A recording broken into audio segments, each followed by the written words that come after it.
Bismillahirrahmanirrahim. Innal hamdalillah nahmaduhu wa nasta'inuhu wa nastaghfiruh wa na'udzu billahi min shururi anfusina wa sayyiati a'malina. Man yahdihillahu fala mudilla lahu wa man yudlil fala hadiya lahu.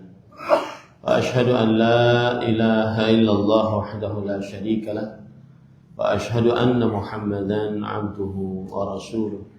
يا أيها الذين آمنوا اتقوا الله حق تقاته ولا تموتن إلا وأنتم مسلمون. يا أيها الناس اتقوا ربكم الذي خلقكم من نفس واحدة وخلق منها زوجها وبث منهما رجالا كثيرا ونساء واتقوا الله الذي تساءلون به والأرحام إن الله كان عليكم رقيبا. يا أيها الذين آمنوا اتقوا الله وقولوا قولا سديدا يصلح لكم أعمالكم ويغفر لكم ذنوبكم ومن يطع الله ورسوله فقد فاز فوزا عظيما. أما بعد فإن أصدق الحديث كتاب الله وأحسن الهدي هدي محمد صلى الله عليه وعلى آله وسلم وشر الأمور محدثاتها وكل محدثة بدعة وكل بدعة ضلالة وكل ضلالة في النار. Alhamdulillah, kita bersyukur pada Allah Subhanahu wa taala pada hari ini, hari Jumat malam, Sabtu malam yang ke-22 dari bulan Jumadil Akhirah 1447 Hijriah, bertepatan dengan 12 Desember 2025. Kita dimudahkan oleh Allah Subhanahu wa taala untuk kembali duduk bersama di Masjid Baitus Salam dalam sebuah kajian, yaitu membaca kitab Rukun Islam. Dan pada pertemuan kali ini kita sampai kepada masih di dalam perkara Ar-Ruknul Tsani, rukun yang kedua, yaitu salat.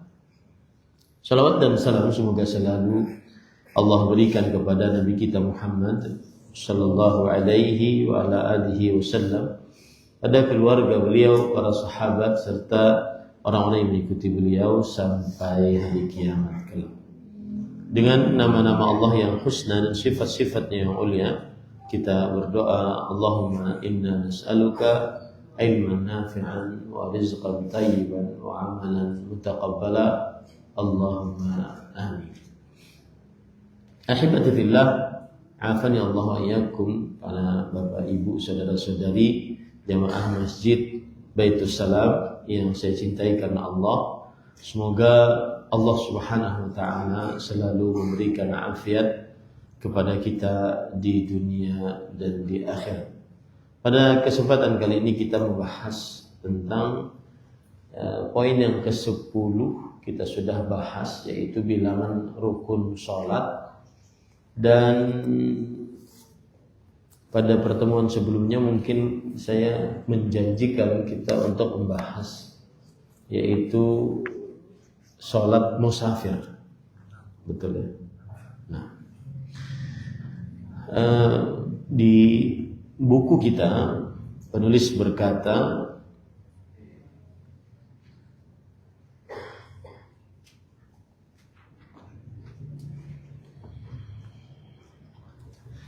wa hadha fi ghairi salatil musafir haitsu yustahabbu lahu qasr rubaiyah ila rak'atain, wa yajibu 'ala al-muslim an yusalliya hadhihi as-salawat al-khams fi waqtiha al-muhaddad laha illa li'udhrin syar'i kan-nawmi wa nisyani was-safar.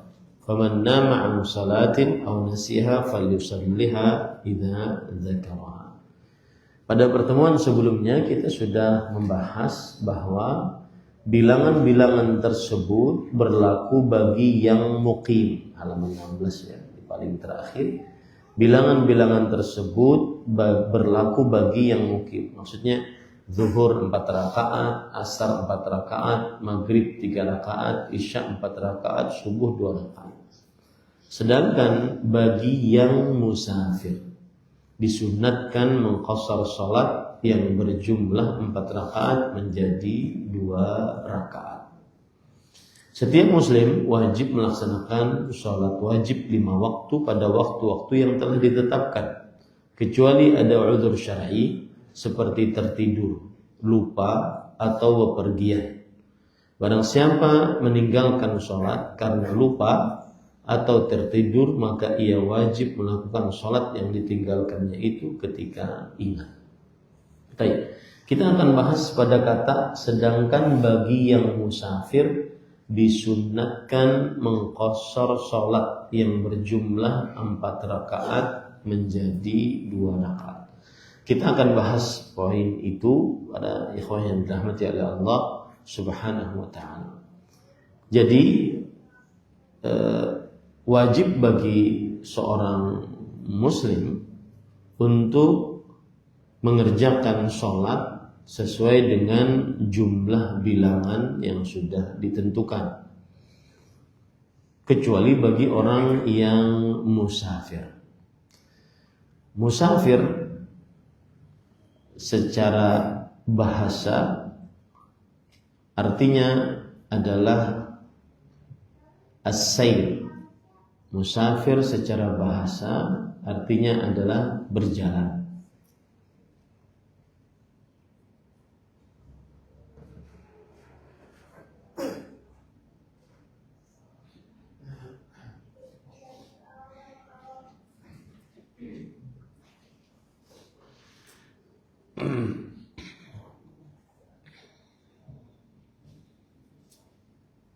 Sebentar ya.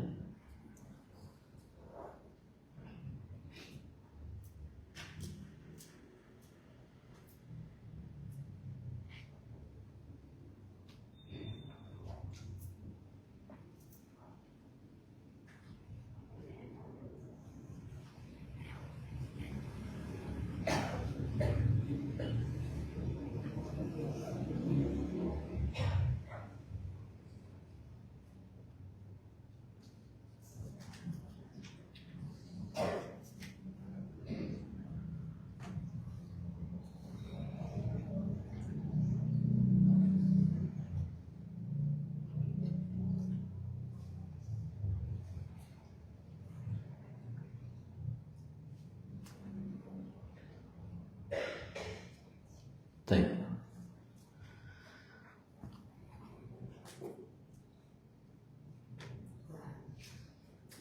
Ya. Musafir diambil dari kalimat safara yusafir, dan artinya secara bahasa as-sayr, yaitu berjalan, atau qat'ul masafah, memotong jarak.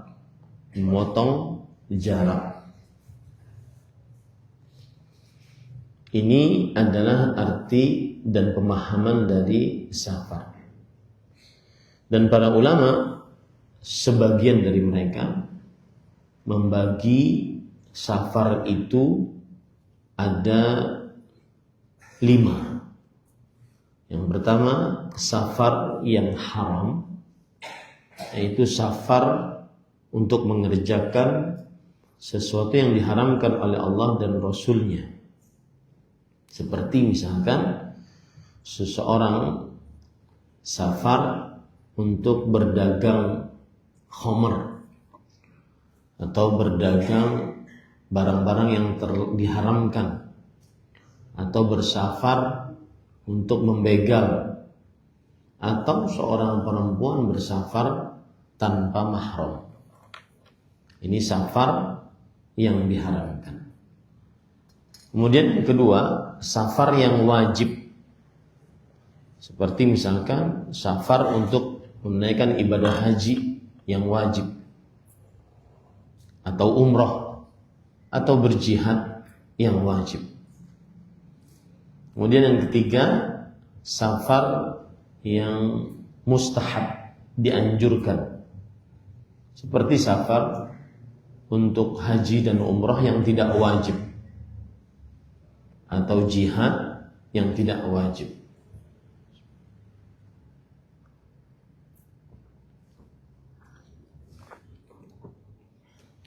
Yang keempat, safar mubah, safar yang boleh, yaitu safar untuk segala perkara yang mubah, seperti berdagang yang mubah.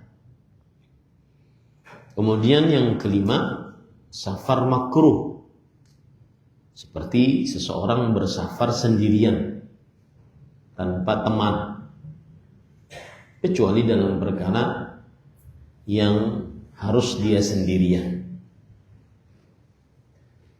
Misalkan hadis Rasul sallallahu alaihi wasallam yang menunjukkan akan hal itu, hadis riwayat Bukhari, "Lau ya'lamun nasu ma fil wahdah ma a'lam ma sara rakibun bilailin wahdah." Jika manusia mengetahui apa yang ada di dalam kesendirian sebagaimana yang aku ketahui, maka seorang pengembara atau musafir tidak akan berjalan di malam hari sendirian. Seorang musafir tidak akan berjalan di malam hari sendirian.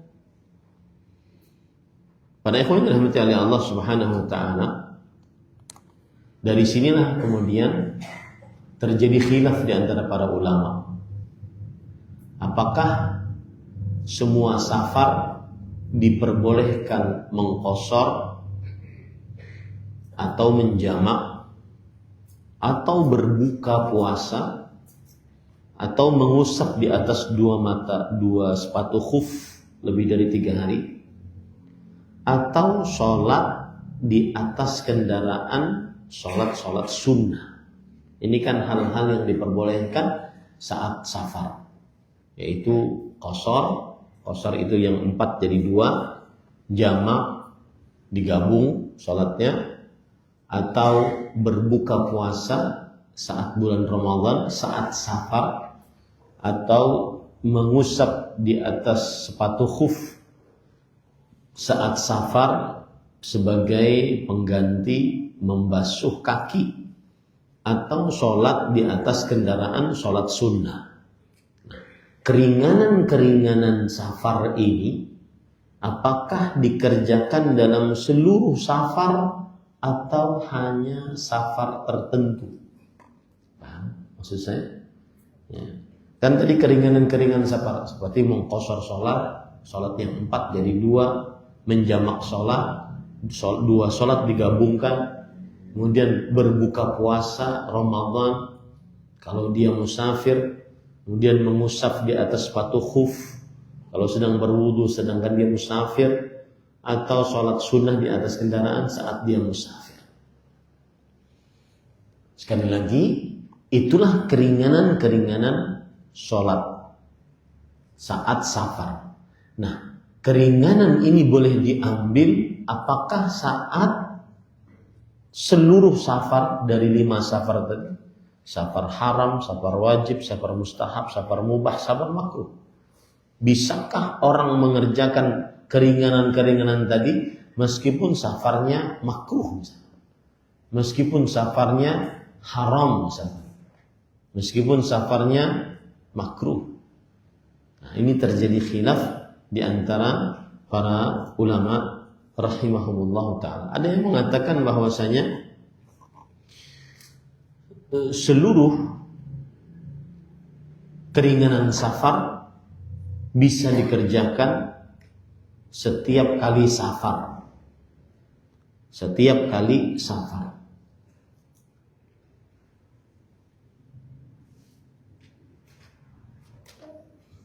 Dan ini pendapat yang lebih kuat.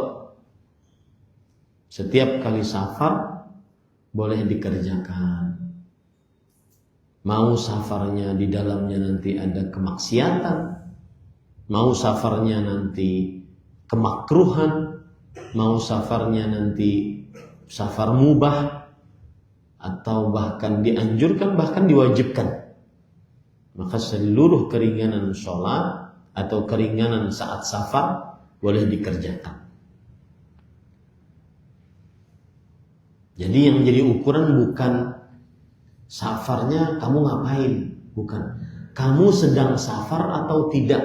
Nah, ini yang jadi ukuran. Ya, paham ya? Kamu sedang safar atau tidak. Selama safar, maka silahkan kerjakan keringanan-keringanan safar tersebut. Dan ini adalah pendapatnya Imam Abu Hanifah dan Syekhul Islam Ibnu Taimiyah rahimahullah ta'ala. Kenapa? Dalil mereka, li'anna al-kitab wa sunnah qad atlaqa as-safar. Karena Al-Quran dan sunnah menyebutkan secara umum, pokoknya safar. Selama safar boleh mengqasar. Safarnya untuk apa? Untuk melakukan maksiat, nggak ada urusan. Yang penting dia safar atau tidak. Paham ya? Ini adalah pendapat yang kita kuatkan. Dan ini juga pendapat dari Imam Ibnu Utsaimin rahimahullah ta'ala. Baik. Di sana ada pendapat-pendapat lain. Di antaranya bahwa safar keringanan-keringanannya bisa dikerjakan apabila safarnya wajib, safar anjuran, dan safar mubah. Adapun safar haram dan safar makruh tidak boleh mengerjakan keringanan.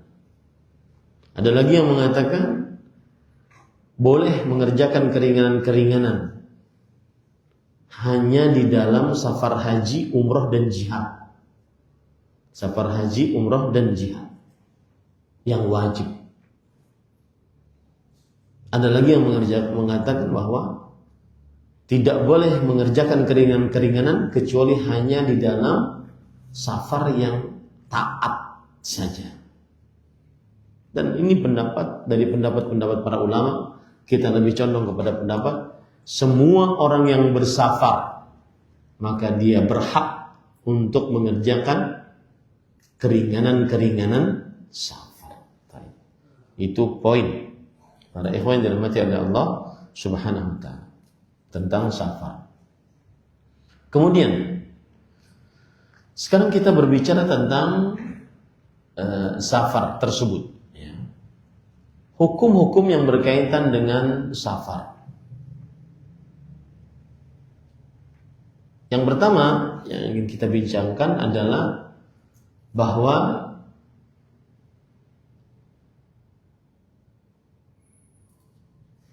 mana yang lebih afdal, seseorang mengerjakan keringanan safar atau tidak saat safar. Contohnya, seorang saat safar dia sholat qashar atau tidak. Mana yang lebih afdal? Maka jawabannya adalah mengqashar sholat saat safar dan mengambil keringanan-keringanan sholat, keringanan-keringanan safar saat safar lebih afdal. Mengqashar sholat contohnya lebih afdal daripada mengerjakan sholat secara sempurna. Ya, mengerjakan sholat secara sempurna. Apa dalilnya? Hadis yang diriwayatkan oleh Imam Ahmad, disahihkan oleh Imam Al-Albani rahimahullah, dari Abdullah bin Umar radhiyallahu anhuma, Rasul sallallahu alaihi wasallam bersabda, "Innallaha yuhibbu an tu'ta rukhassuhu kama yakrahu an tu'ta ma'siyatuh." Allah menyukai keringanannya dikerjakan, sebagaimana Allah membenci maksiatnya dikerjakan. Ini dalil yang menunjukkan bahwa mengqashar sholat saat safar dan mengambil keringanan-keringanan sholat saat safar lebih afdal daripada menyempurnakan sholat daripada tidak mengambil keringanan-keringanan. Baik. Tapi kalau ada orang yang sholatnya saat safar tetap 4 rakaat, zuhur 4 rakaat, asar 4 rakaat, isya 4 rakaat, sah atau tidak sholatnya? Sah, sholatnya sah. Tetapi dia khilaful afdol. Dia menyelisihi yang afdal. Aisyah radhiyallahu anha kanat tutimmu fis safar ba'da mautin Nabi sallallahu alaihi wasallam. Ini contoh manhaj salafnya. Aisyah radhiyallahu anha senantiasa di dalam safar menyempurnakan sholatnya setelah meninggalnya Rasulullah SAW. Jadi ada sahabat Nabi yang tetap sholat sempurna. Utsman bin Affan radhiyallahu anhu menyempurnakan sholat saat beliau menjadi khalifah ketika sholat di Mina, yang mana Nabi, Abu Bakar, Utsman sallallahu alaihi wasallam radhiyallahu anhuma sholatnya di Mina qashar pada waktunya. Sedangkan Utsman bin Affan ketika menjadi khalifah dan mengimami kaum muslimin, beliau sholatnya di Mina dengan sempurna. Tetapi para ikhwan dirahmati oleh Allah Subhanahu wa taala, yang patut kita kerjakan yang selalu dikerjakan oleh Rasulullah SAW, yaitu ketika beliau safar, niscaya beliau mengqashar sholat. Niscaya beliau mengqashar sholat. Nah, kemudian poin selanjutnya pada ikhwan dirahmati oleh Allah Subhanahu wa taala,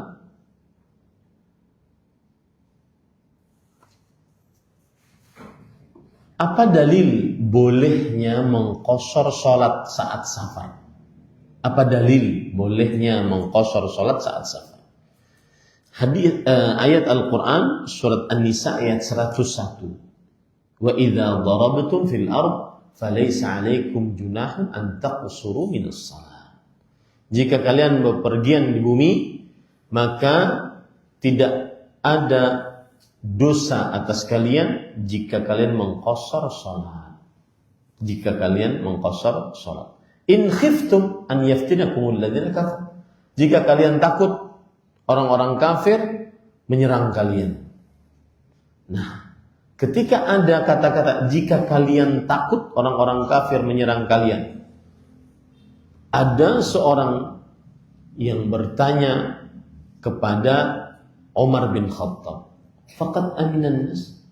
Wahai Umar, kita kan sekarang sudah aman, tidak ada rasa takut lagi.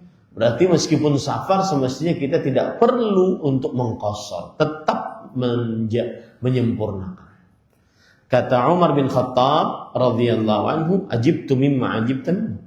Aku pun ketika Rasulullah SAW masih hidup, aku pun heran sebagaimana engkau sekarang heran di hadapanku.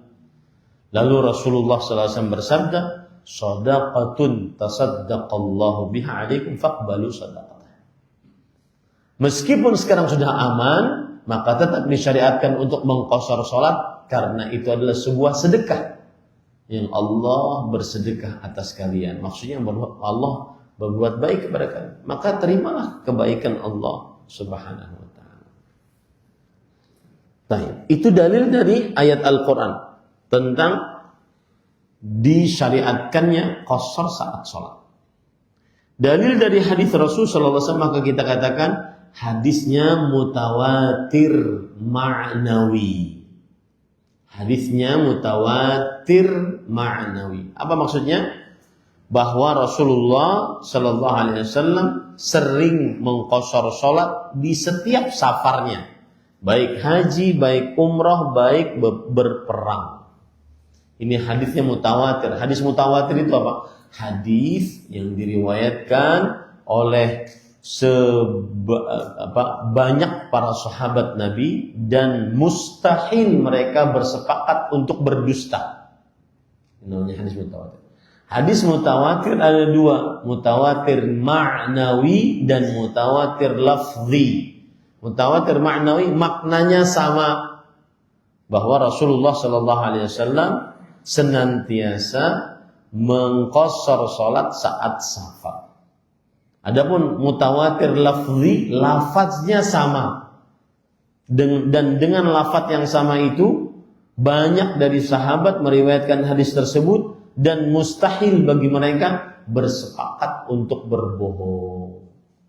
Nah, contoh misalkan perkataan Abdullah bin Umar radhiyallahu anhu. Sahibtu Rasulullah sallallahu alaihi wasallam kana la yazidu fis safar ala rak'atain. Aku menemani Rasul sallallahu alaihi wasallam di safar, maka beliau tidak menambah lebih dari 2 rakaat. Wa Abu Bakrin wa Umar wa Utsman kadzalik. Begitu juga Abu Bakar, Umar, Utsman radhiyallahu anhum ajma'in. Mereka senantiasa mengqashar salat. Nah, dan bahkan asal hukum salat itu cuma 2 rakaat. Bahkan asal hukum salat cuma 2 rakaat. Coba perhatikan. Dari Aisyah radhiyallahu anha bercerita, faradallahu as-salata hina faradaha. Rak'atain fil hadar was safar. Awal Allah Subhanahu wa taala mewajibkan salat ketika diwajibkannya, yaitu 2 rakaat. Baik salat muqim seperti kita sekarang atau salat safar. Fa uqirrat salatus safar wa zida fi salatil hadar. Maka 2 rakaat tadi ditetapkan dalam sholat safar, kemudian setelahnya ditambah untuk sholat yang muqim. Jadi asal hukum sholat itu apa? 2 rakaat asal hukum. Asal hukumnya 2 rakaat. Lalu di zaman Rasul sallallahu alaihi wasallam sholat safarnya ditetapkan 2 rakaat sebagaimana asalnya, dan sholat muqimnya yang ditambah 4 rakaat. Kecuali maghrib. Karena maghrib adalah sholat witir nahar, witir siang. Itu sholat maghrib. Sholat maghrib itu sholat witir siang. Yang mengatakannya siapa? Imam Ahmad. Makanya dia 3 rakaat. Sedangkan sholat witir yang di akhir waktu atau di sepertiga malam terakhir atau sebelum tidur itu namanya witir malam. Makanya juga 3 rakaat. Nah, itu permasalahan. Kemudian para ikhwan dalam hati Allah Subhanahu wa taala, kalau tadi kita sebutkan pensyariatannya berdasarkan dari Al-Qur'an, hadis Rasul dan ijma'.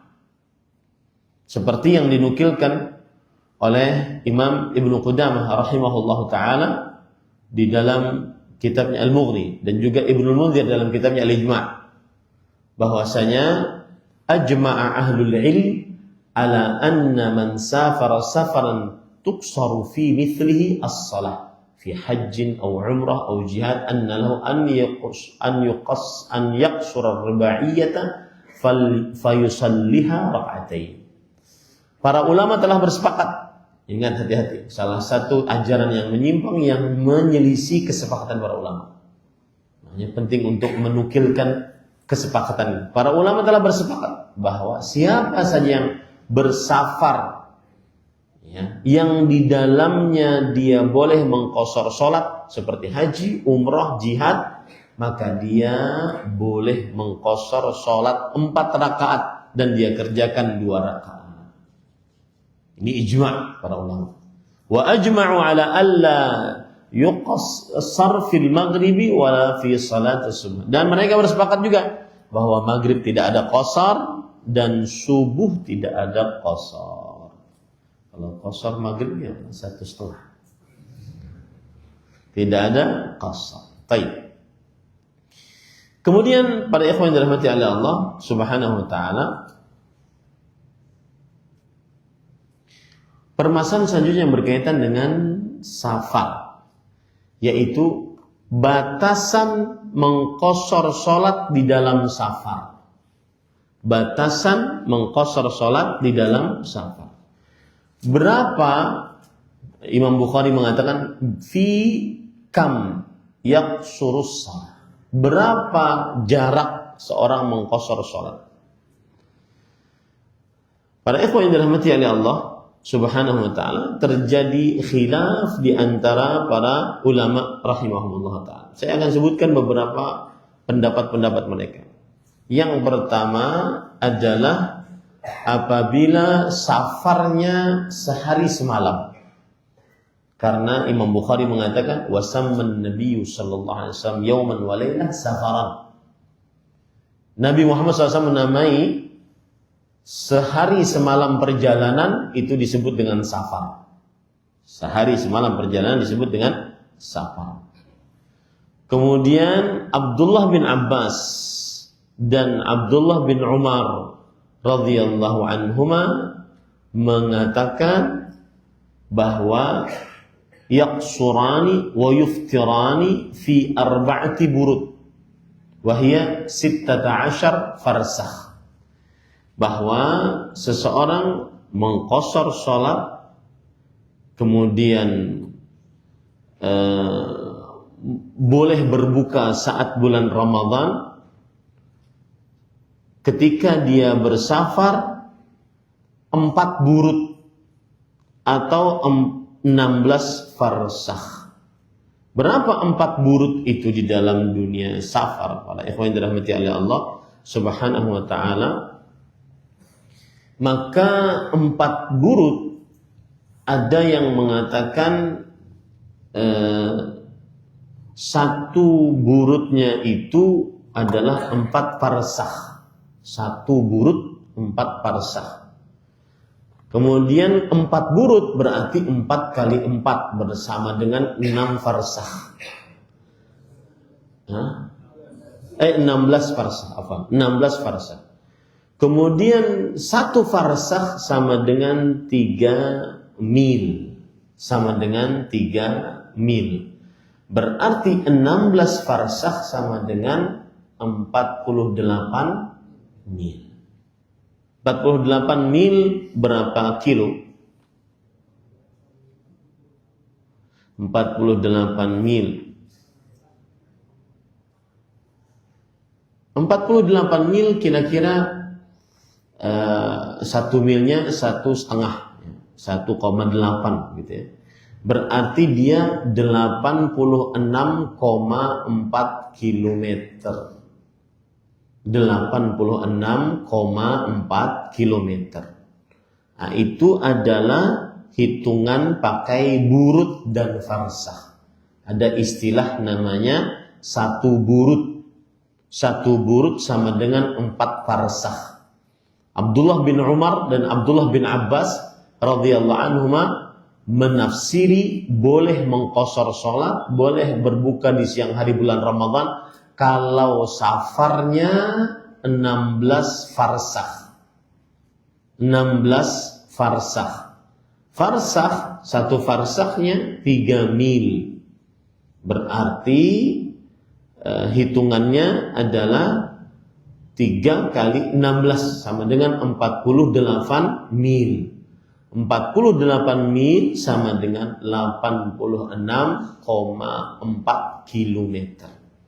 86,4 kilometer. Ini pendapat yang kedua. Ini pendapat yang kedua. Nah.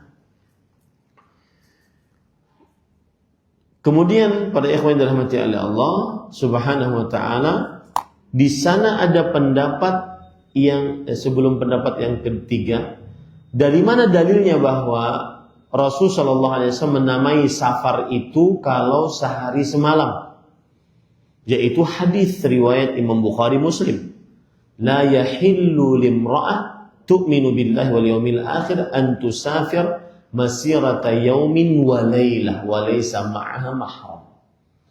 Tidak halal bagi seorang perempuan yang beriman kepada Allah dan hari akhir untuk bersafar jaraknya sehari semalam, dia tidak bersamanya mahram. Nah, ini dalil bahwa safar dinamakan oleh Rasulullah sehari semalam. Sehari semalam. Kemudian para ikhwan dirahmati oleh Allah Subhanahu wa ta'ala, ada juga yang mengatakan 3 hari 3 malam. la tusafiril mar'ah thalathata ayyam illa ma'adhi mahram. Hadis riwayat Abdullah bin Umar radhiyallahu anhu, Imam Bukhari. Tidak boleh seorang wanita bersafar 3 hari kecuali bersama mahram. Nah, ini menunjukkan bahwa jarak safar dinyatakan oleh Rasulullah 3 malam. Tadi 1 hari 1 malam, sekarang 3 malam. Sedangkan Abdullah bin Abbas, Abdullah bin Umar mengatakan bahwa jarak safar yang dalam jarak tersebut seorang akhirnya boleh mengqashar salat, berbuka pada bulan Ramadan, mengusap di atas khuf dan seterusnya dari keringanan-keringanan safar itu adalah 86,4 kilometer. Nah, disinilah terjadi ikhtilaf di antara para ulama rahimahumullah ta'ala. Ya, baik. Pendapat yang kita kuatkan dari pendapat-pendapat para ulama bahwa seorang boleh mengqashar sholat ketika jarak safarnya dinamakan safar. Ini pendapat yang keempat kalau begitu. Ketika jarak safarnya dinamakan safar. Berarti mana batasannya, sandarannya? Sandarannya adalah kebiasaan warga setempat. Orang dari sini, Jaksel ke Tangerang, safar enggak? Enggak. Tangerang ujung apa? Hah? Ujung banget, perbatasan sebelum apa gitu. Saya enggak paham. Serang. Sebelum Serang, safar enggak? Serang safar enggak? Siapa yang menentukan? Berapa jaraknya? Berapa kilo coba? 100 kilo, yakin? 100 kilo. Berdasarkan tadi burut tadi 86,4 kilo, maka dia masuk jarak. Saya ingin ada contoh yang kurang dari 80 tetapi dianggap safar. Itu kemana? Dianggap safar. Yang Jakarta. Hah? Cipanas safar nggak dari sini? Nah, Jogja, Klaten. Nah, kita nggak tahu ya. Ini orang Jakarta semua. Saya ingin contoh ada kurang dari 80 tapi orang setempat menganggapnya safar. Di mana? Bogor, ujung Bogor kali ya. Cipanas ya. Ya, 70 kilo tapi dianggap safar. Dianggap apa? Safar. Nah, itu contoh. Berarti saya ulang. Kita sekarang berbicara tentang jarak safar yang dengannya seseorang boleh mengambil keringanan safar. Terjadi khilaf di antara para ulama. Pendapat yang pertama, sehari semalam. Pendapat yang kedua, 3 hari 3 malam. Pendapat yang ketiga, 86,4 kilo atau 16 farsakh. Kemudian pendapat yang keempat sesuai dengan uruf, kebiasaan di tempat. Baik. Yang kita kuatkan pendapat keempat. Kenapa? Karena Allah berfirman, wa idza darabtum fil ard falaysa 'alaikum junahun an taqsuru minas shalah. Jika kalian bersafar di bumi, tidak ada pembatasan dalam Al-Qur'an. Tidak juga pembatasan eksplisit dari Rasulullah sallallahu alaihi wasallam. Kalau seandainya ada sesuatu yang umum di dalam Al-Quran dan tidak dibatasi baik dari ayat ataupun hadis, maka para ulama biasanya mengembalikan kepada adat kebiasaan. Contoh mahar. Wa atun nisaa shadaqatihinna nihlah. Berikanlah kepada perempuan maharnya dengan lapang dada. Berapa maharnya? Belum disebutkan dalam hadis, belum disebutkan di dalam ayat Quran. Maka ini kembali kepada uruf kebiasaan. Nah, begitu juga safar ini. Rasulullah SAW belum menentukan bahwa 1 hari 1 malam, 3 hari 3 malam. Nggak ada penentuan yang begitu eksplisit. Safar itu begini, jaraknya segini, nggak ada. Beliau hanya mengatakan seorang perempuan yang beriman kepada Allah dan hari akhir tidak boleh bersafar sehari semalam atau 3 hari 3 malam kecuali dengan mahram. Itu pun bukan pembatasan. Beliau hanya mengatakan tidak boleh sehari semalam, tidak boleh 3 hari 3 malam. Para sahabat Nabi radhiyallahu anhum tidak membatasinya. Mereka hanya mengatakan 16 farsakh, itu pun fatwa dari Abdullah bin Umar, Abdullah bin Abbas, 16 farsakh. Maka tidak ada pembatasan. Sedangkan di dalam Al-Quran disebutkan secara umum. Apabila disebutkan secara umum dalam Al-Quran, maka dan tidak ada pembatasannya dalam hadis Rasul, maka dikembalikan kepada apa? Uruf, kebiasaan. Ini pendapat yang lebih kuat. Wallahu a'lam. Tapi Ustaz, pendapat jumhur apa? Pendapat jumhur adalah 86,4 km. Dan para ulama mengatakan ini pendapat jumhur lebih ahwat, lebih hati-hati, agar tidak bermudah-mudah sedikit-sedikit kosor. Baru sampai mana gerbang tol kosor yuk gitu. Dikit-dikit kosor, bermudah-mudah. Maka pendapat jumhur lebih ahwat, yaitu 86 km,4. Taib. Pada ikhwan yang dirahmati oleh Allah, mulai kapan boleh mengqashar sholatnya? Apakah boleh mulai rumah? Ustaz, saya perjalanan ke Bandung. Hari ini juga tuh udah siap tasnya, kemudian sepatunya, jaketnya, ya. Istri sana nunggu yang kedua.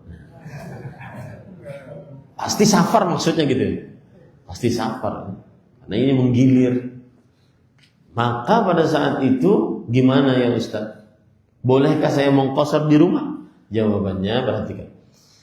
Seorang musafir mengqashar sholat jika keluar dari seluruh rumah desanya atau kotaknya, seluruh rumah desanya atau kotaknya. Dan ini ijma' para ulama, dalilnya ijma'. Imam Ibnul Munzir mengatakan wa ajma'u, para ulama bersepakat ala anna lilladhi yuridu safar an yaqsura as-salah idza kharaja min an jami'il buyut min al-qaryah allati kharaja minha. Para ulama bersepakat bahwa orang yang ingin safar boleh mengqashar sholat jika keluar dari seluruh rumah di desanya yang dia keluar darinya. Ini desa apa nih? Kelurahan apa nih? Cilandak. Kapan keluar dari Cilandak boleh mengqashar? Paham ya? Nah, ini para ikhwan dalam hati Allah Subhanahu wa ta'ala. Apa dalilnya yang lain? Anas bin Malik bercerita, "Shallaitu adh-dhuhra ma'an Nabi sallallahu alaihi wasallam bil Madinah arba'an wa bi Dzil Hulaifah raka'atain." Aku salat bersama Rasul sallallahu alaihi wasallam salat zuhur 4 rakaat. Kemudian aku salat di Dzul Hulaifah yang pakai mobil 15 menit, 15 sampai 12 menit, 20 menit. Itu 2 rakaat, berarti salat asar. Ya Pak, berarti qashar di situ. Berarti kalau sudah keluar dari seluruh rumah di kotanya atau di desanya baru boleh mengqashar. Ini para ikhwan yang dirahmati oleh Allah Subhanahu wa taala. Kemudian para ikhwan yang dirahmati oleh Allah Subhanahu wa taala,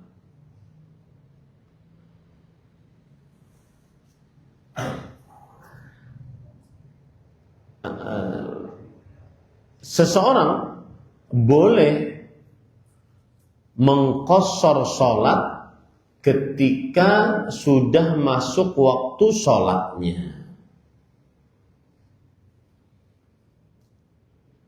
Contoh, saya bersafar sebelum zuhur setengah jam, tapi belum keluar rumah-rumah dari perkampungan saya dan masih sebelum zuhur. Ya, saya keluar dari rumah-rumah perkampungan saya dan masih waktu sebelum zuhur. Bolehkah saya mengqashar sholat? Tidak. Boleh mengqashar sholat saat sudah masuk waktu sholat, meskipun sudah keluar dari rumah-rumah perkampungan, tapi ketika sholatnya belum masuk, maka ketika waktu sholat belum masuk, maka tidak boleh mengqashar sholat. Maka perlu dicatat, jika seorang bersafar maka boleh mengqashar sholat kalau sudah masuk waktu sholatnya. Para ikhwan yang dirahmati oleh Allah Subhanahu wa taala, dari permasalahan yang berkaitan dengan sholat musafir adalah syarat-syarat mengqashar sholat. Syarat-syarat mengqashar sholat. Yang pertama syaratnya adalah hendaknya safarnya berjarak yang diperbolehkan untuk mengqashar sholat. Hendaknya sholatnya berjarak yang diperbolehkan untuk mengqashar sholat. Dan ini tadi terjadi khilaf di antara para ulama tentang hal tersebut. Dan kita menguatkan pendapat bahwa qashar diperbolehkan di dalam safar apapun, baik itu safarnya panjang atau pendek, maka tidak ada batasan jarak, dikembalikan kepada uruf. Kemudian lalu kalau seandainya ada orang yang ragu-ragu tentang jarak safarnya, apakah mengqashar atau tidak, dia tidak tahu, saya nggak tahu Ustaz, safarnya itu jaraknya itu mengqashar atau tidak, maka jawabannya adalah dia tidak mengqashar. Sama kayak tadi, dari sini ke Cipanas, ada sih yang mengatakan safar Ustaz, ada yang mengatakan enggak. Maka akhirnya dia ragu-ragu.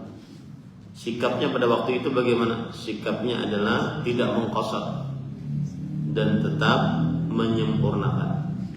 Kenapa? Karena asal hukum sholat wajib disempurnakan. Tidak hilang kewajiban sempurna tersebut dengan keraguan-raguan.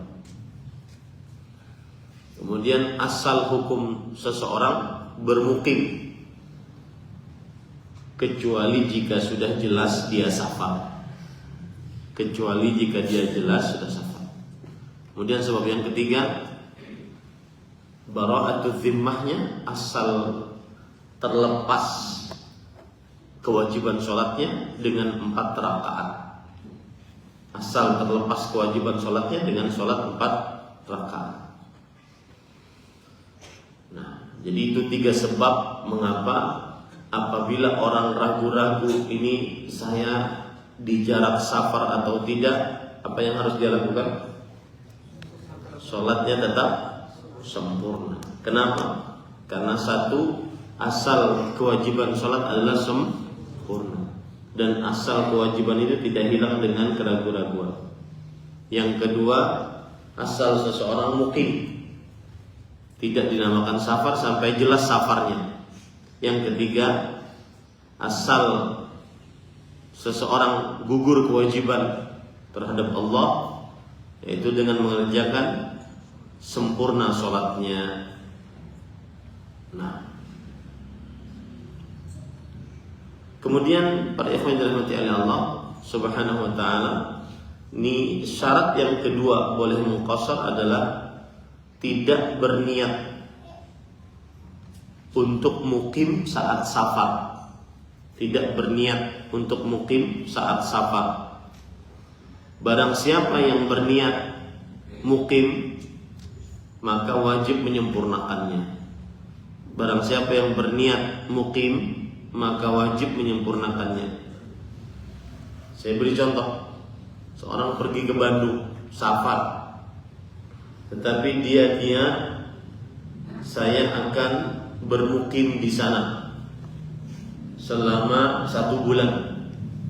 Maka dia berarti dari semenjak hari pertama sampai ke Bandung sholatnya sudah sempurna. Ya.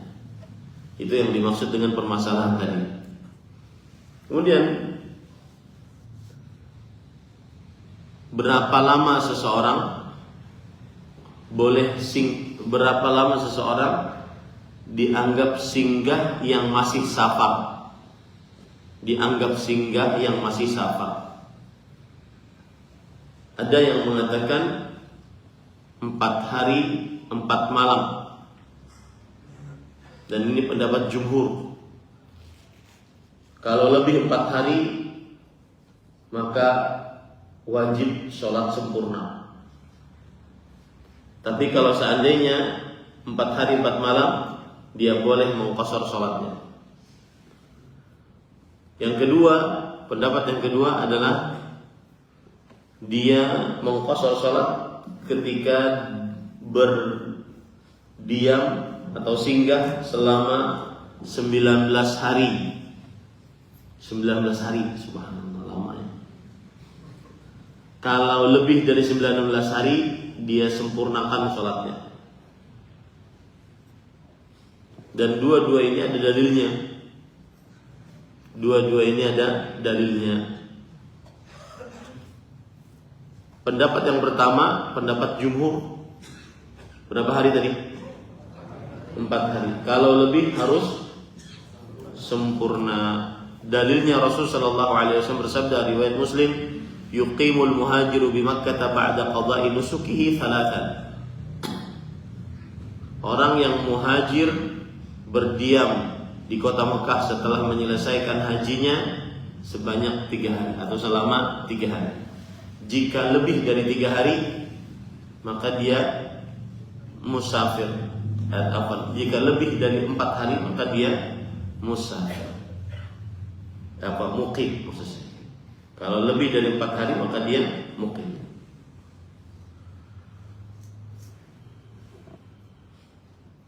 Kemudian pendapat yang kedua adalah Nabi Muhammad SAW berdiam selama 19 hari mengqashar sholat. Ini waktu peperangan apa? Khaybar. Nabi Muhammad SAW berdiam singgah selama 19 hari, dan selama 19 hari tersebut beliau mengqashar sholat. Beliau akan mengepung orang-orang Yahudi Khaybar sehingga bertekuk lutut. Dan 19 hari tersebut Rasulullah SAW mengqashar sholat.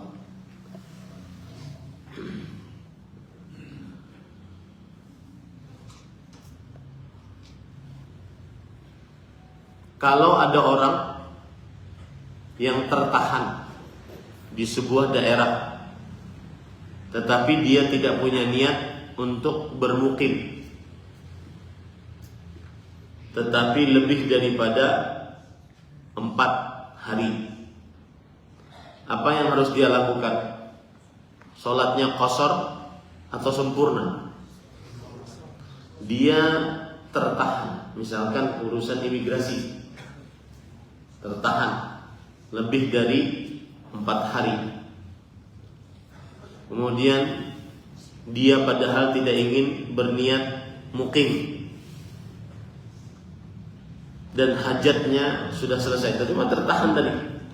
Maka jawabannya adalah dia baginya boleh tetap mengqashar meskipun panjang dia berdiamnya lebih dari 4 hari, karena tidak ada kejelasan. Sama ini dengan supir kapten nahkoda, apalagi pilot yang dia tidak ada kejelasan dari kantornya, disuruh diam di sana berapa hari. Pokoknya kata kantornya, kamu ke sana sudah tunggu aja di situ. Nggak tahu dia berapa hari.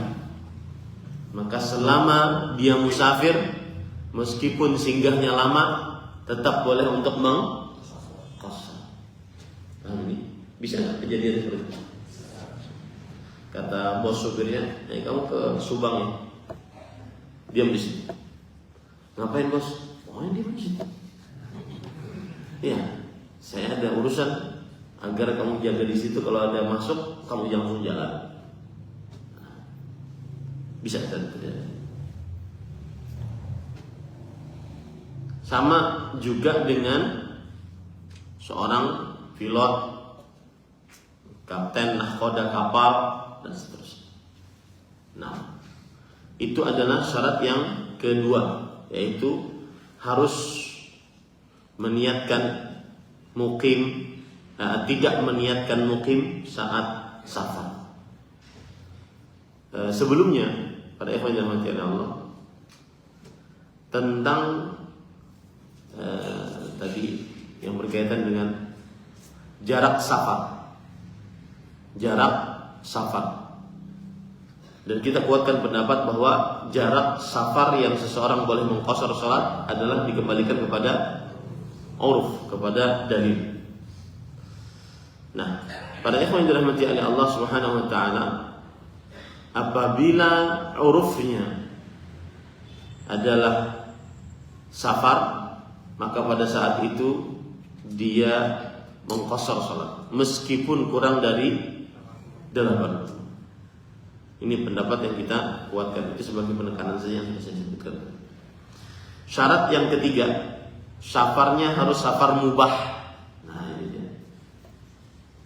Dan ini khilaf di antara para ulama, bahwa ada yang mengatakan boleh mengambil keringanan safar seperti qashar salat, seperti berbuka pada siang hari bulan Ramadan, seperti mengusap di atas khuf, seperti lain-lainnya, ketika safarnya safar untuk ketaatan.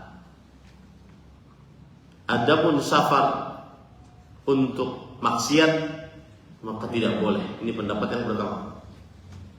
Pendapat yang kedua adalah semua jenis safar boleh dia untuk mengqashar salat. Maka kalau begitu, syarat yang ketiga ini bukan sebagai ukuran untuk boleh mengqashar salat. Nah, syarat yang keempat adalah masuk waktu salat. Syarat yang keempat adalah masuk waktu salat. Syarat yang kelima adalah berniat mengqashar. Syarat yang kelima adalah berniat mengqashar. Nah, kemudian permasalahan selanjutnya pada ikhwan yang dirahmati oleh Allah Subhanahu wa taala, mengqadha salat muqim di dalam safar. Barang siapa yang ketinggalan sebuah salat saat muqim lalu dia qadha di saat safar, sempurna atau qashar salatnya. Ketinggalan salat subuh atau lupa salat subuh. Gimana sih lupa salat subuh? Pokoknya lupa salat subuh. Anggap terjadi kelupaan salat subuh. Lalu dia safar. Lalu ingat di dalam safarnya, salat subuh gak asik ya. Maksudnya gak sesuai dengan safar. Salat zuhur, dia ketinggalan salat zuhur, ketiduran kan gitu. Salat zuhur. Tapi harus berangkat habis asar. Di tengah perjalanan, di tengah safar, dia ingat belum sholat zuhur. Sholatnya sempurna atau qashar? Sholatnya adalah sempurna. Kenapa? Karena hutangnya sempurna, bukan hutangnya qashar. Dan ini pendapat mazhab fikih yang 4. Hanafi, Maliki, Syafi'i dan Hambali. Bahkan dinukilkan ijma' atasnya. Berkata Ibnul Munzir, wa ajma'u ala anna man nasiya salatan fil hadar fa dzakara fi safar anna alaihi salatal hadar illa makhtulifa fihi al-Hasan al-Basri. Yang artinya illa makhtalafa fihi al-Hasan al-Basri. Yang artinya para ulama bersepakat bahwa barang siapa yang lupa satu sholat saat mukim, lalu dia ingat saat safar, maka wajib baginya mengqadha sholat mukim. Berarti sempurna. Nah. Kemudian kebalikannya, hukum mengqadha sholat musafir saat mukim. Ini sering terjadi. Hukum mengqadha sholat musafir saat mukim. Artinya dia bersafar, lalu dia belum sholat, lalu sudah sampai di tempatnya mukim. Yang belum sholat ini kan harus diqadha. Ya, kalau masih ada waktunya. Bagaimana sholatnya? Sempurna atau qasar? Ada yang qasar, ada yang sempurna. Begitulah ulama berbeda pendapat. Maka jawabannya para ikhwan yang dirahmati Allah, pendapat pertama, barang siapa yang ketinggalan sebuah sholat di dalam safar lalu dia mengqadhanya saat mukim, maka dia mengqadhanya dalam keadaan qasar. Ini adalah mazhab Hanafi dan Maliki. Dan inilah pendapat mazhab Syafi'i di dalam pendapat beliau yang qadim, yang terdahulu. Jadi sholatnya apa? Qasar. Salatnya adalah qasar. Ada lagi yang mengatakan bahwa siapa yang ketinggalan sebuah salat di saat safar lalu dia qadha di saat mukim, wajib menyempurnakannya. Dan ini pendapat mazhab Syafi'i dan Hambali. Baik. Alaina dalil. Bagi kita dalilnya mana? Maka dalilnya adalah sama dua-duanya pendapatnya. Cuma beda sisi pandang. Dalilnya apa? Man nasiya salatan aw nama anha fa kaffaratuha an yusalliha idza dzakara. Siapa yang lupa salat atau tertidur dari salat, maka penebusnya adalah dia mengerjakan salat itu jika dia meninggalkannya. Dia mengerjakan salat itu jika dia meninggalkannya. Ini menunjukkan bahwasanya Rasulullah mengatakan dia mengerjakan salat itu. Berarti kalau seandainya saat dia tinggalkan itu adalah sholat qasar, ya, di safar, maka ketika dia sudah mukim, dia juga mengerjakan sholatnya secara qasar. Sholat itu, kembali kepada kata-kata sholat itu. Ya. Adapun pendapat yang kedua, yaitu apabila seorang ketinggalan sholat saat safar lalu dia qadha di saat mukim, maka dia wajib menyempurnakannya. Sama dalilnya.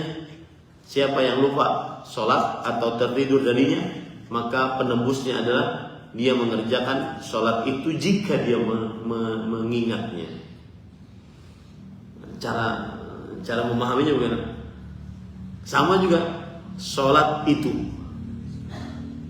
Dan sholat itu asalnya adalah sempurna, maka kerjakan sempurna. Ini begitulah para ulama berbeda pendapat. Hadisnya sama, hadisnya sahih, tetapi sudut pandangnya berbeda. Nah, permasalahan selanjutnya, hukum seorang musafir menyempurnakan sholat jika sholat di belakang seorang yang mukim. Kayak saya, musafir yang singgah selama 3 malam di Jakarta. Kemudian sholat di belakang sholat orang yang mukim. Maka jika seorang musafir sholat bersama imam yang mukim, dia wajib menyempurnakannya. Saya sholatnya 4 rakaat.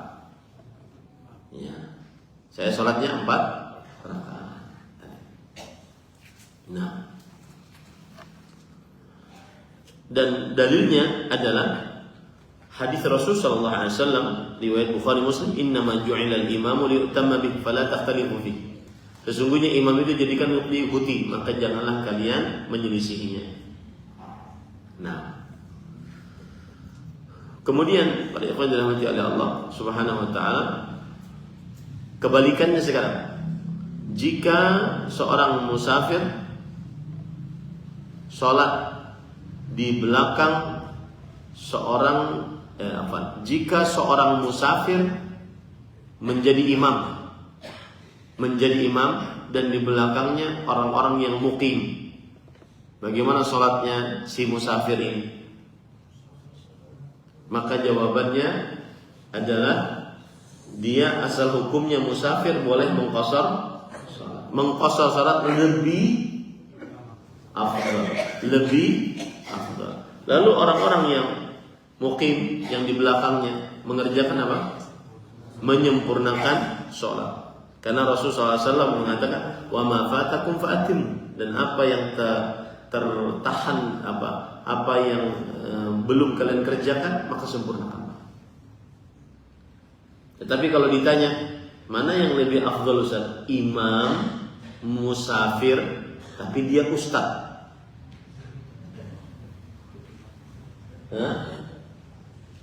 Ya, ada ustaz, apakah dia dan dia musafir, apakah kita jadikan imam atau yang imamnya mukim? Enggak ada ente sama ustaz. Maka jawabannya mukim. Apalagi imamnya ratib. Ratib itu artinya yang tetap. Ratib itu artinya yang tetap. Nah. Dan ini saya ingin memberi nasihat. Apabila kita masuk ke sebuah masjidnya masjid persinggahan, maka hendaknya kaum muslimin mencari jamaah di masjid tersebut. Jangan sampai sholatnya, apalagi berjamaah, sendiri, berkelompok-kelompok. Bahkan kadang-kadang sudah musholanya kecil, imamnya 3. Paham kan?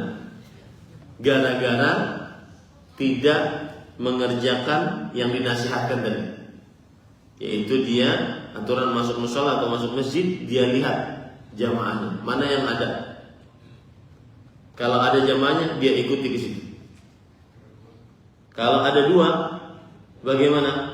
Dia diam sampai jamaahnya selesai, supaya tidak berkelahi jamaahnya. Beradu maksudnya. Dan kita jangan ikut-ikutan nambah pasukan lah. Jadi diam saja sampai mereka berkelompok, 2 kelompok ini selesai, baru kita adakan jamaah lagi. Nah, ini nasihat untuk kaum muslimin. Jangan sampai, ini kadang-kadang ada di masjid bandara, mushola bandara dan seterusnya, kecil tempatnya, ya. Itu ada 3 imam. Kalau buru-buru, maka di sini dilihat berlaku hukum keterpaksaan. Apakah dia sholat sendiri ataukah dia berjamaah? Buru-buru misalkan, ini kalau sholat berjamaah Ustaz, apalagi dikenal kayaknya imamnya jenggotan lama sholat ini. Padahal sudah boarding, bentar lagi panggilan terakhir. Maka pada saat itu dia sholat sendiri. Wallah.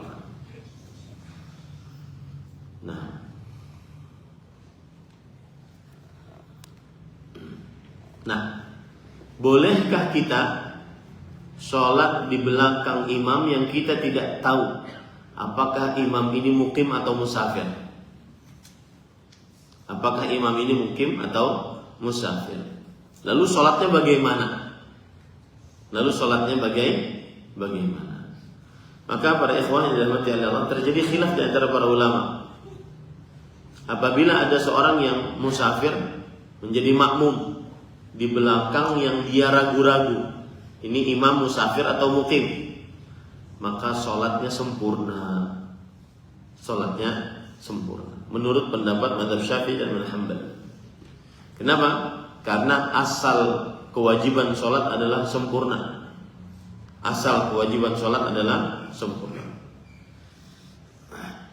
Kemudian pendapat yang kedua, kalau kita berimaman menjadi makmum dan imam kita ragu-ragu apakah dia musafir atau tidak, maka perhatikanlah keadaannya. Apakah dia sholatnya sempurna ataukah dia sholatnya mengqashar. Kalau sempurna maka ikuti sempurna, kalau mengqashar maka dia berarti mengqashar. Itu adalah hal yang berkaitan dengan mengqashar sholat. Sekarang kita masuk kepada menjamak sholat. Jadi kalau saya boleh runut, permasalahan kita adalah bahwa mengqashar sholat yang sudah kita pelajari diantaranya macam-macam safar. Baik. Yang kedua, jarak yang diperbolehkan untuk mengqashar sholat, jarak safar. Yang ketiga, berapa hari mukim saat safar yang diperbolehkan mengqashar sholat. Kemudian yang keempat, syarat-syarat bolehnya mengqashar sholat saat safar. Nah, itu semua pelajaran-pelajaran yang sudah kita pelajari. Baik. Sekarang hukum menjamak di dalam safar. Para ikhwah yang dirahmati oleh Allah Subhanahu wa taala, menjamak sholat berarti menggabungkan antara dua sholat. Ini permasalahan pertama. Apa itu jamak? Jamak adalah menggabungkan antara dua sholat di dalam satu waktu. Baik itu jamak takdim atau jamak takhir. Jamak takdim dikerjakan di sholat yang pertama, jamak takhir dikerjakan di sholat yang kedua. Seperti jamak antara zuhur asar. Jamak takdim berarti dikerjakan di waktu zuhur. Jamak takhir berarti dikerjakan di waktu asar. Jamak antara maghrib dan isya. Jamak takdim berarti dikerjakan di waktu maghrib. Jamak takhir dikerjakan di waktu isya. Kemudian para ikhwan dirahmati oleh Allah Subhanahu wa taala, sebab-sebab yang diperbolehkannya seseorang untuk menjamak. Yang pertama, menjamak di Muzdalifah dan di Arafah. Ini karena haji, karena nusuk haji. Menjamak di Arafah dan di Muzdalifah. Di Arafah dan di Muzdalifah. Karena Rasulullah SAW beliau saat haji menjamak sholat zuhur dan asar di waktu zuhur. Berarti disebut apa? Jamak takdim. Dan Rasulullah SAW menjamak di Muzdalifah sholat maghrib dan isya, dikerjakan di waktu isya. Berarti jamak takdim. Baik. Dan dalilnya, para ikhwan yang dirahmati oleh Allah, hadis riwayat Imam Muslim dari Jabir radhiyallahu anhu ketika mensifati sifat haji Rasulullah SAW. Kemudian diadzankan, kemudian diiqamahkan. Lalu beliau salat zuhur, thumma aqama fa shalla asr. Kemudian diiqamahkan, kemudian beliau salat asar. Wa lam yusalli bainahuma, dan beliau tidak salat di antara dua salat tadi. Ya, di antara dua salat tadi. Kemudian juga hadis riwayat Bukhari Muslim, anna Rasulullah SAW jama'a fi hijjatil wada al-maghrib wal isya bi Muzdalifah. Rasulullah SAW menjamak pada haji wada salat maghrib dan isya di Muzdalifah. Ini adalah sebab yang pertama. Sebab yang kedua yaitu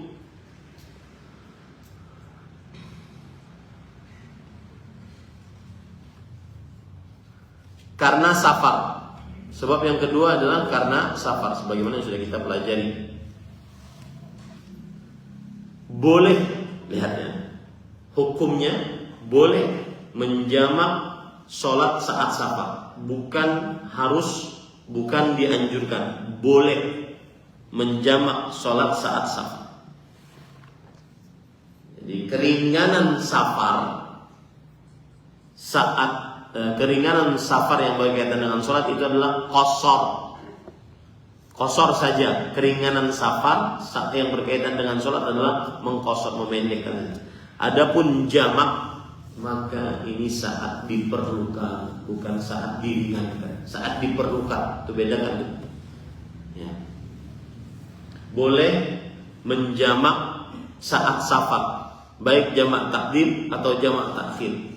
Dan ini mazhab jumhur ulama, mazhab Maliki, Syafi'i dan Hambali. Dan biasanya gini para ikhwan, jumhur itu biasanya Maliki, Syafi'i dan Hambali. Imam Abu Hanifah beda sendiri. Baik. Kemudian para ikhwan yang dirahmati oleh Allah Subhanahu wa taala, dalil yang menunjukkan akan hal ini adalah dari Abdullah bin Umar radhiyallahu anhu. Karena Nabi SAW yajma'u bainal maghrib wal isya idza jadda bihi as-sayr. Rasulullah SAW kalau sedang safarnya jalan di atas kendaraan, maka beliau menjamak antara maghrib dan isya. Antara maghrib dan isya. Ini para ikhwan dirahmati Allah. Baik. Kemudian para ikhwan dirahmati Allah Subhanahu wa taala, waktu yang paling afdal untuk menjamak sholat bagi musafir, apakah takdim, apakah takhir? Jawabannya adalah al-arfaq bihi, yang paling mudah untuknya. Tidak dikatakan takdim, tidak dikatakan takhir. Dan ini mazhab Syafi'i, mazhab Hambali, dan pilihan dari ulama-ulama kontemporer seperti Syekhul Islam Ibnu Taimiyah rahimahullah. Kenapa? Apa dalilnya? Allah berfirman, yuridullah bikumul yusr wa la yuridu bikumul usr. Allah menginginkan kemudahan dan tidak menginginkan kesulitan. Rasulullah SAW bersabda, inna din yusr, sesungguhnya agama mudah. Nah, ini kadang-kadang ada sebagian orang yang ikut safar bersama seorang ahli ilmu, ustaz misalnya, ustaznya meremehkan sholat nih, ya, selalu jamaah akhir, maka jawabannya pada ikhwan yang dirahmati oleh Allah, yang mana yang lebih mudah? Yang mana yang lebih mudah? Nah, kemudian sebab yang ketiga, sakit. Boleh menjamak karena sakit. Kemudian sebab yang keempat, boleh menjamak karena istihadhah bagi wanita ini. Istihadhah adalah darah yang keluar karena di depan, darah yang keluar dari depan rahim, bukan dari dalam rahim. Kalau dalam rahim adalah darah haid. Darah istihadhah, darah yang keluar dari dalam rahim,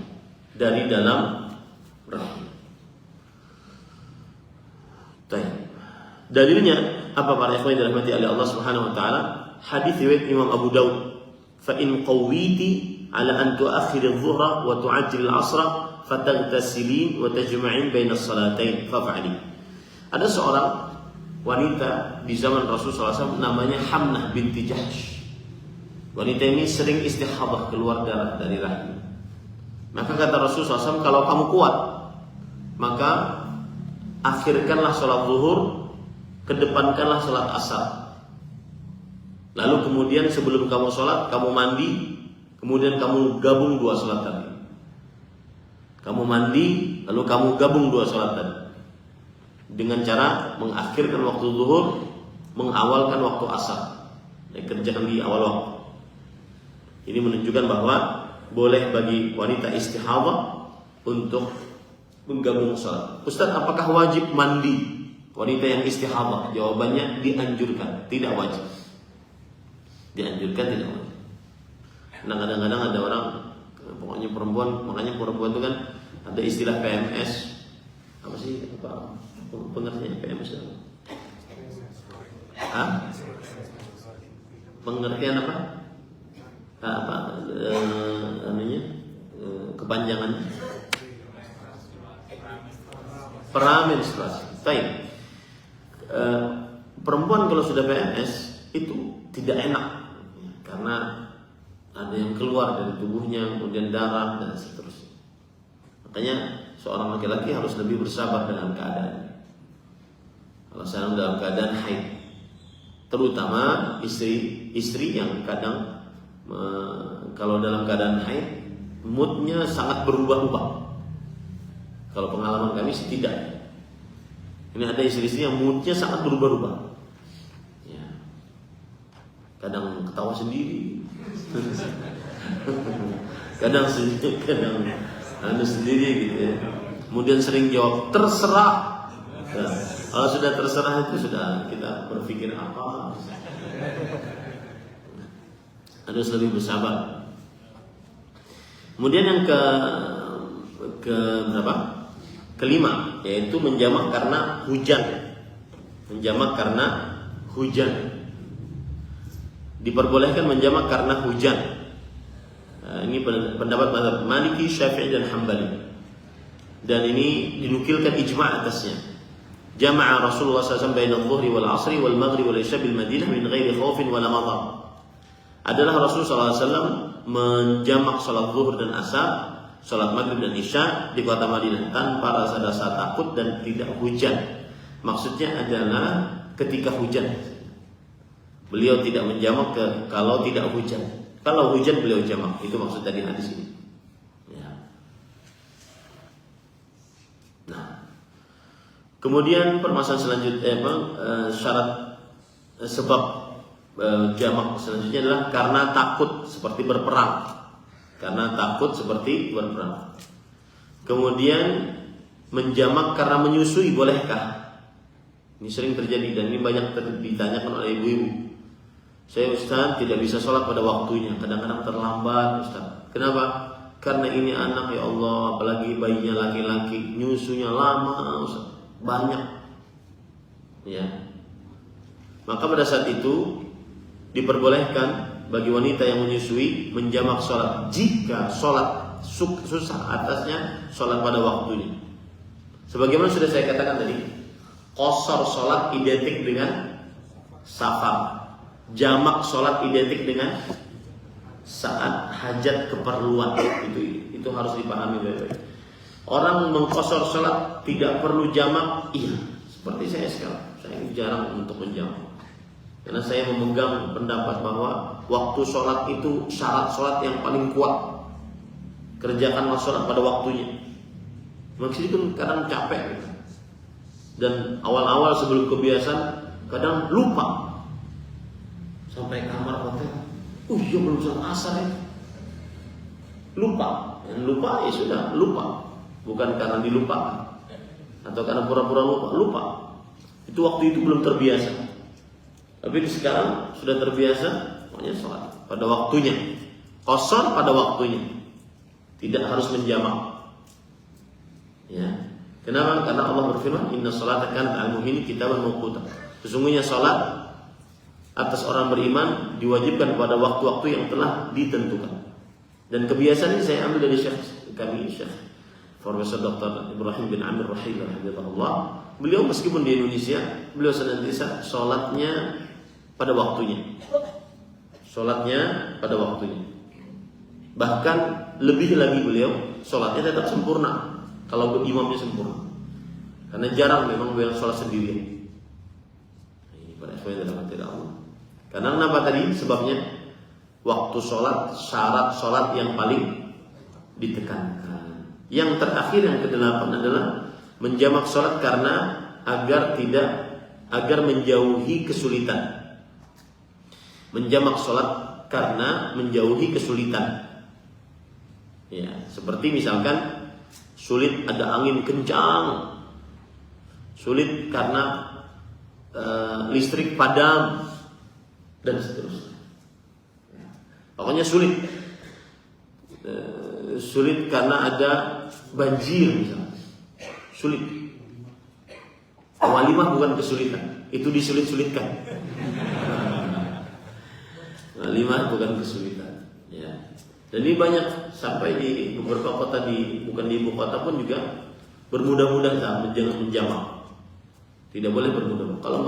Kalau di ibu kota mungkin agak susah pergerakannya karena pergerakan sini macet, bergerak sana macet. Maka tetap dia wajib sholat pada waktunya. Apalagi di luar daerah ibu kota yang masih lengang, jangan bermudah-mudah menjamak sholat. Nah,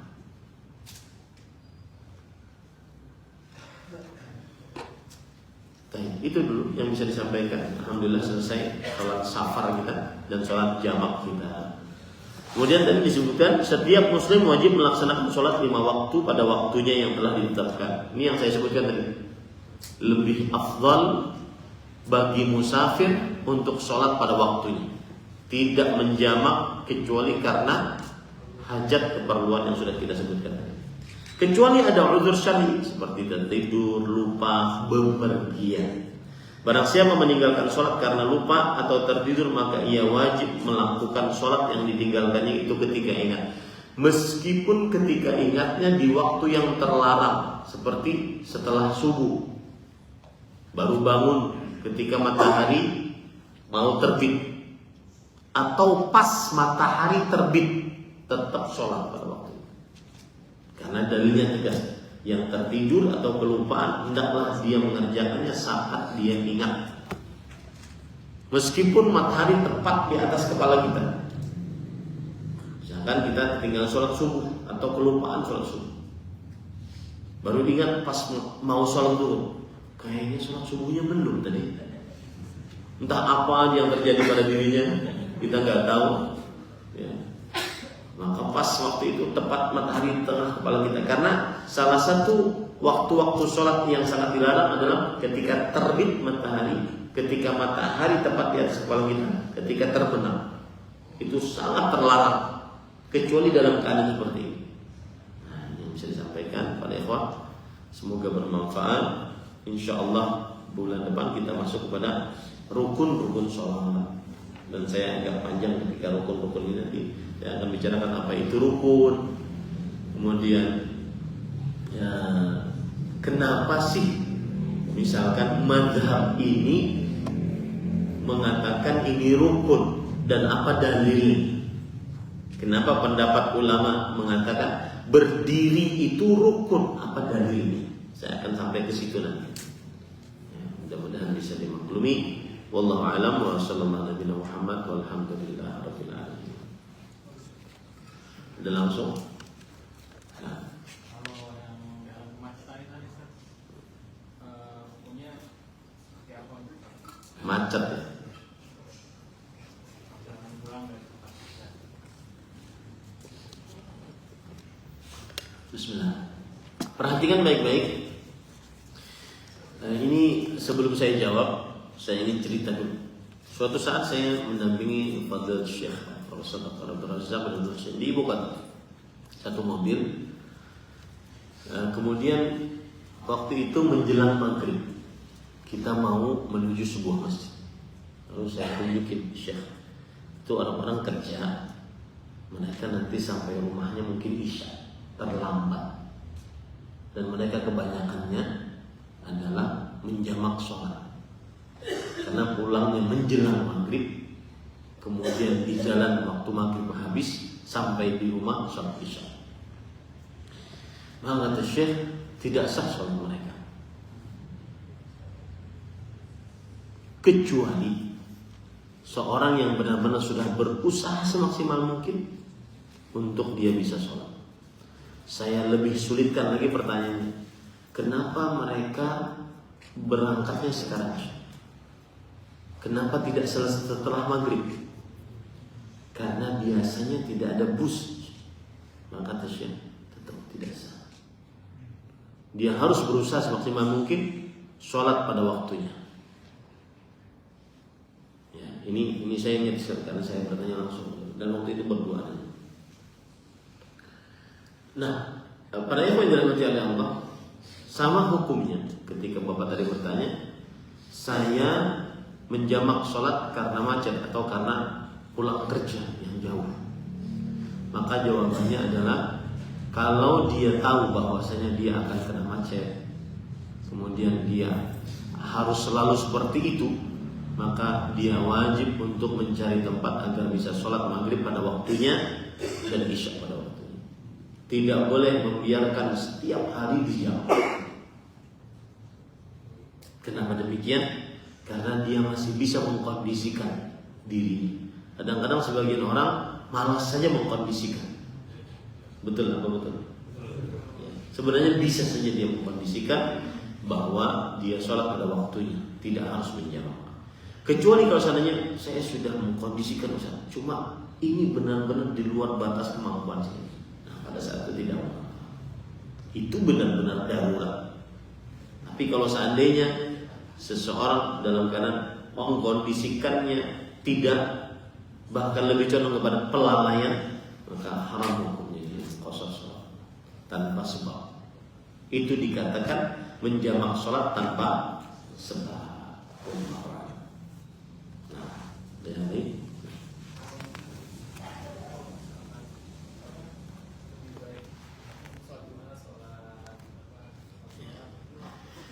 saya tidak menyebutkan masalah itu karena terlalu lebar, sudah jam 8:30. Tapi karena ditanya, alhamdulillah. Bagaimana tatawwu di dalam sholat safar, di dalam safar? Bagaimana mengerjakan sholat sunnah saat safar? Maka jawabannya, mengerjakan sholat sunnah saat safar tetap disyariatkan. Duha, witir, tahajud, dan lain-lain. Kenapa? Karena Rasulullah SAW beliau mengerjakan sholat sunnah saat safar di atas kendaraannya. Dan kadang-kadang kalau beliau sedang ruku, maka beliau tundukkan sedikit. Kalau beliau sujud, maka beliau tundukkan lebih dalam lagi.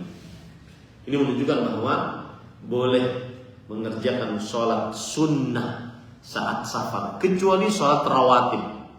Sholat rawatib, sholat qabliyah ba'diyah, sholat sunnah muakkadah, maka ini tidak disyariatkan kecuali saat 2 rakaat sebelum subuh. Karena Al-Hafidh Ibnu Hajar Al-Asqalani rahimahullah berkata, ma tarakan Nabi sallallahu alaihi wasallam, Rasulullah SAW tidak pernah meninggalkan sholat witir hadaran wala safar, baik itu saat muqim atau saat musafir. Termasuk di dalamnya juga 2 rakaat sebelum subuh. Makanya kalau safar kita dari satu titik kota A di tanggal 7 misalkan jam 3 sore kita sudah kosong dulu dan jamak sholat zuhur dan asar. Kemudian mendarat di kota B 7 jam kemudian, tapi tanggalnya sudah tanggal 8 sore hari jam 3 sore juga. Nah, sholat yang tertinggal kan berarti antara tanggal 7 dan tanggal 8 itu adalah sholat maghrib, sholat isya, dan sholat subuh. Itu bagaimana? Sholatnya di dalam safarnya.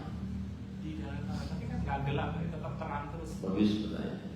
Bagaimana menentukan waktu sholat kalau begitu? Jawabannya adalah ketika kita sudah bersafar, maka kita bisa melihat matahari.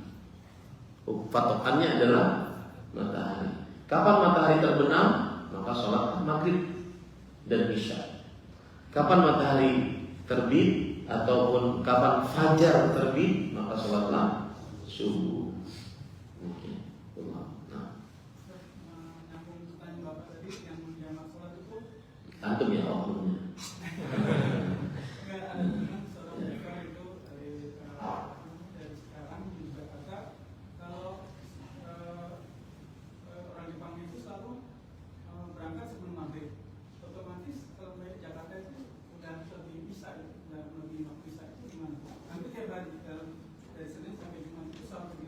Ya, tadi yang sudah saya sebutkan, dia harus mengkondisikan sholat maghrib di waktunya dan harus mengkondisikan. Jangan sampai dia setiap hari seperti itu. perusahaannya. Apa? Oh, supir. Sama tadi, dia harus mengkondisikan. Apalagi kalau dia supir, dia tinggal minta izin dengan penumpangnya, kemudian dia sholat maghrib. Makanya saya katakan dikondisikan. Saya beri contoh ya. Ada seorang perempuan perawat, ada seorang laki-laki perawat sudah mengenal sunnah. Dan ini kejadian di Arab Saudi. Kemudian dia dapat giliran jaga dengan satu ruangan dengan perempuan. Lalu dia kondisi itu maksudnya dia usaha kepada kepala bagian di perawatannya di bagian itu untuk minta agar saya di switch jadwalnya pas sama laki-laki, dan bisa, harus dikondisikan. Ini urusan kita dengan Allah Subhanahu wa taala. Berusaha, walladzina jahadu fina lanahdiyannahum subul. Orang-orang yang berjuang di jalan kami akan beri petunjuk kepada jalan kami. Wallahu a'lam. Nah,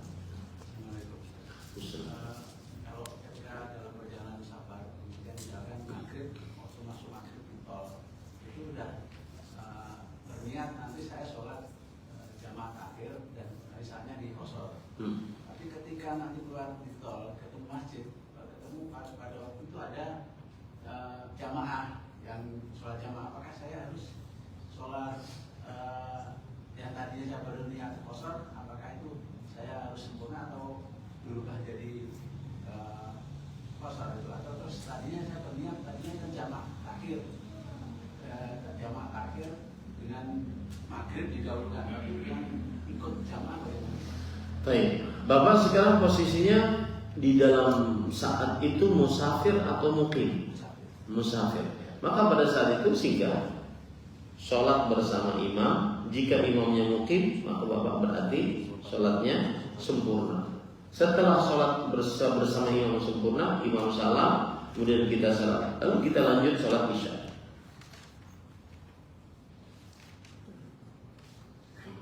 Sholat isya duluan gitu? Enggak, sholat maghrib. Bapak datangnya sholat maghrib atau sholat isya? Sholat isya. Baik. Kalau sholat isya, maka caranya adalah bapak datang, kemudian ikut sholat bersama mereka. Tapi bapak sholatnya sholat maghrib. Kenapa? Mana dalilnya? Inna sholata kanat 'alal mu'minina kitaban mawquta. Sungguh sholat diwajibkan seorang beriman pada waktu-waktu yang telah ditentukan. Dan belum pernah di dalam hidup Rasulullah SAW beliau sholat isya sebelum sholat isya sebelum maghrib. Maka bapak sholat maghrib. Lalu Ustaz, imamnya naik, kita kan 3 rakaat, maka antara 2 pilihan. Dan pilihan yang pertama lebih afdal, yaitu sholat sampai imam naik ke rakaat keempat, kita tetap duduk. Kita tetap duduk untuk menunggu imam sampai menyelesaikan rakaatnya. Ketika imam salam, baru kita salam. Nanti setelah kita sholat maghrib, baru jamaah sendiri. Wallah. Atau bapak lanjutkan perjalanan karena musafir. Bisa kita menjamak takdim atau bisa kita menjamak takhir. Karena kita musafir, lanjutkan saja perjalanan. Mana yang lebih mudah? Ini yang dimaksud tadi. Ainal arfaq, mana yang lebih mudah, yang lebih mendapatkan keringanan, itu dia. Allah. Nah. Bagaimana zikir setelah sholat saat kita qashar dan jamaah? Jawabannya adalah tidak ada zikir antara jamak sholat. Ya, kalaupun ingin ada, cukup dengan astagfirullah, Allahumma anta salam, minka salam, tabarakta ya dzal. Atau tidak perlu. Dia langsung ketika sholat salam 2 rakaat sholat zuhur, lalu dia ingin jamak dengan asar, langsung dia bangun iqamah, langsung dia sholat. Kalau qashar, maka qashar sama, dia seperti zikirnya seperti sholat biasa, seperti sholat biasa. Allah cukup. Nah, terakhir. Rafiq Bapak.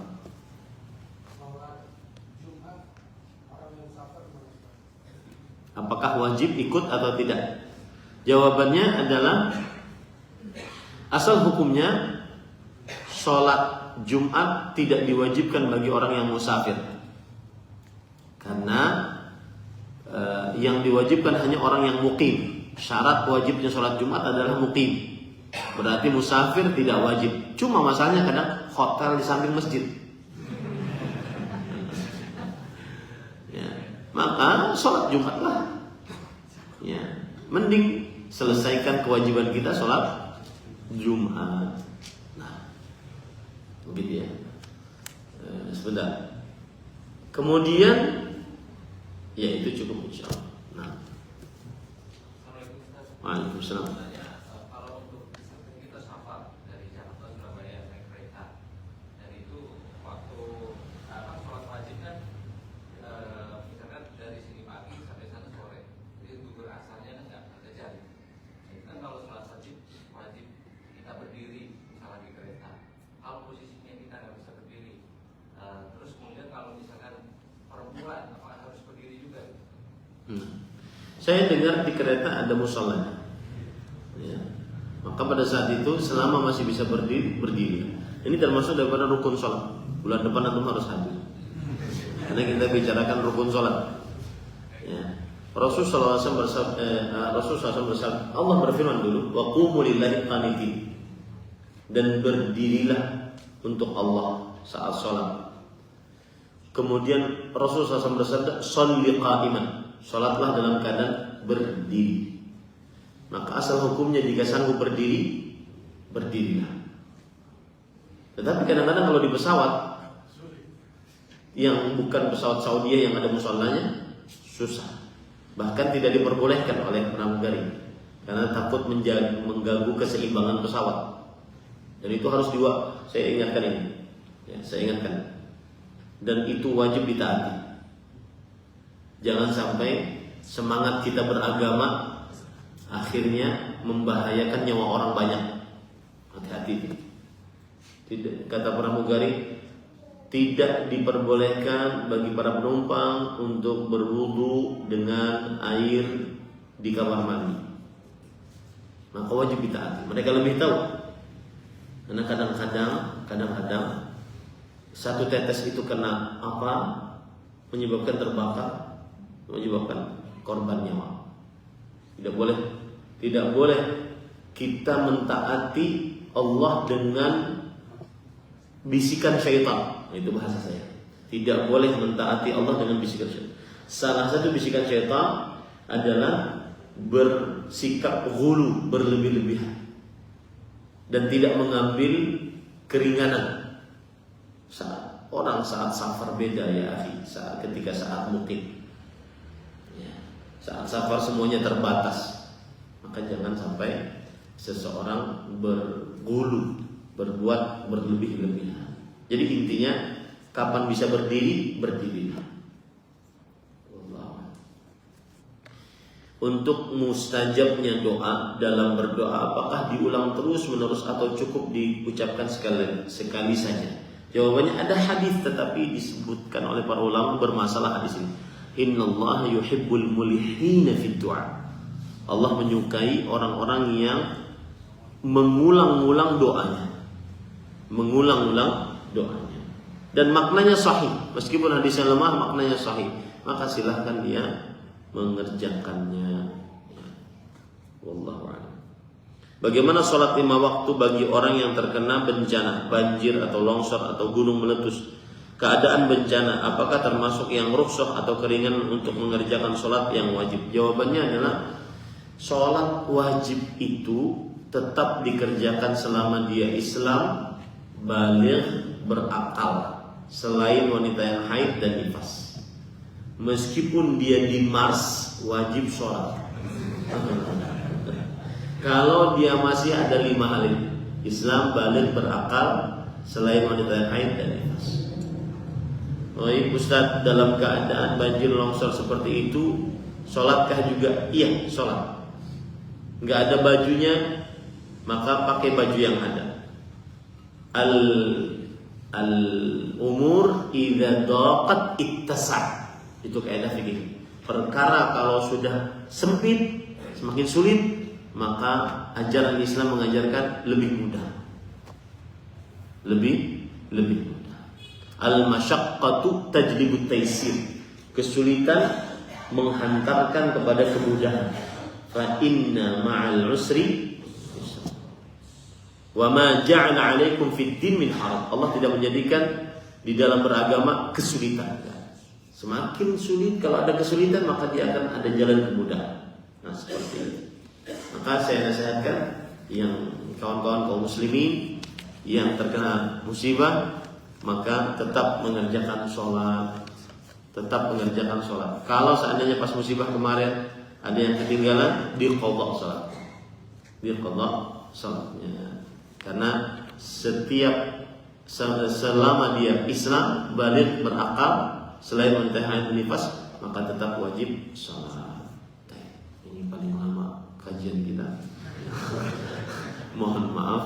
Sallallahu alaihi Muhammad. Alhamdulillahirabbil alamin. Subhanakallahumma wa bihamdika asyhadu an la ilaha illa anta astaghfiruka wa atubu ilaik. Wassalamualaikum warahmatullahi wabarakatuh.